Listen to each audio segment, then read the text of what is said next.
in June of 1941.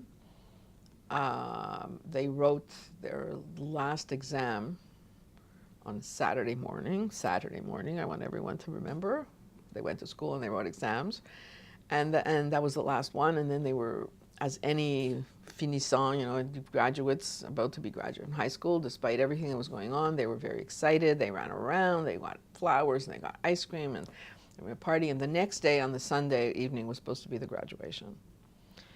And in the morning, my mother was washing her hair, and then the bombs started falling, and then the Germans attacked. So my mother never, I get very choked up when I tell the story, because you think about it, it's like one day you're in your life, and the next day, and this happens over and over again in other stories and in other places. So I remember when I was around that age, when I was 16, 18, trying to imagine being there and doing that, and it was very powerful as a kind of trying to imagine what would I have done and how would I have been, and you know, how would I have reacted to all this stuff. But she never went to her high school graduation. So formally, she never got her high school diploma, but to all intents and purposes, you know, there's no piece of paper that said she graduated from the Realgymnasium.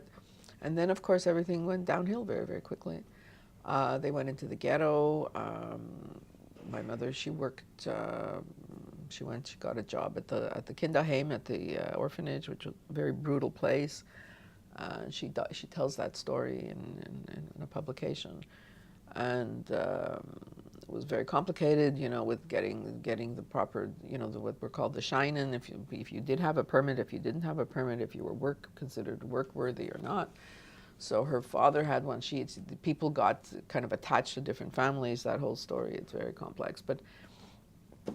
And then her father was sent off to some camp in Estonia. And my mother had, in the meantime, through her Bund connection, because my mother had been a member of the SCIF and then the Zukunft as a young person. I don't even know if she got to the Zukunft because she was still SCIF age. And she became a member of the FPO as well.